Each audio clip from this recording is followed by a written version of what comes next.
In the Middle Ages, navigators looked to the stars and planets to find their way, and for that they relied on a scientific instrument called the astrolabe. Using this instrument, they could measure the angular distances between celestial objects to calculate latitude. It was the medieval equivalent of the GPS.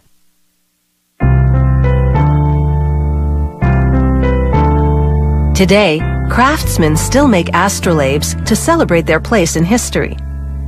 Without it, Columbus may not have discovered the Americas in 1492. Back then, astrolabes were hand-forged and hand-engraved.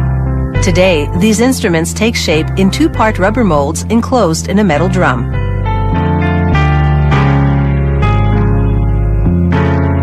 The operator ladles molten pewter into the mold through an opening in the drum's lid.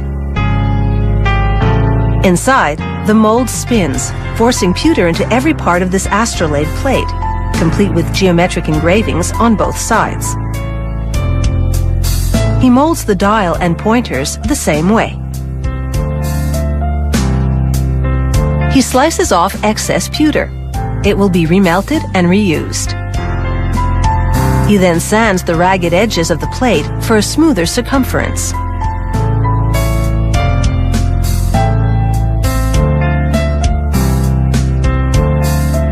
Next, he pours an acidic liquid onto the astrolabe plate, which blackens the pewter.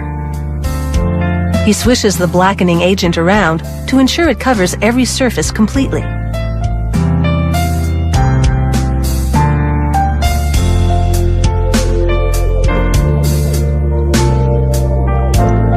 He places the blackened plate in a barrel full of gritty plastic cones, soap, and water.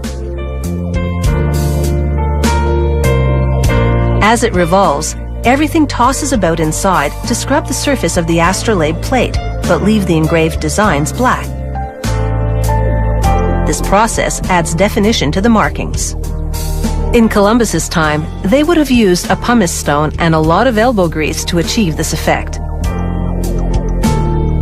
Next, the astrolabe plate goes for a tumble with bits of ceramic to buff the pewter to a glossy shine.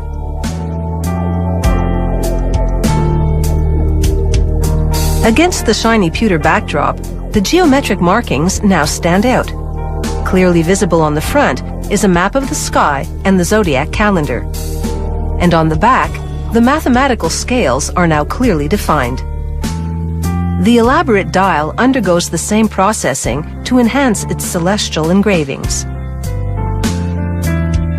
He now inserts a brass bushing in the center hole of the astrolabe plate and twists it into position. This bushing will act as a pivot for the dial and pointers. Once the dial is in position, he installs a pointer on each side of the plate.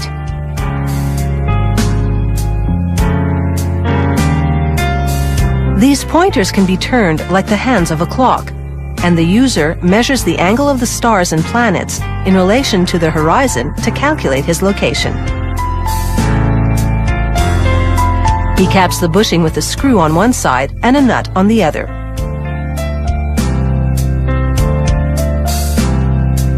He secures the assembly with a specific amount of torque to allow the dial and pointers to move freely.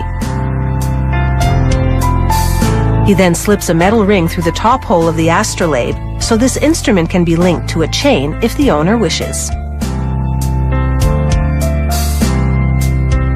He spins the dial and pointers to confirm that they don't snag on the outer lip of the instrument. Centuries after its heyday, this incredible instrument still fascinates. The amount of information that can be gleaned from holding it to the sky is astounding. More than latitude, the astrolabe can be used to tell time, determine seasons, and predict the future with horoscopes.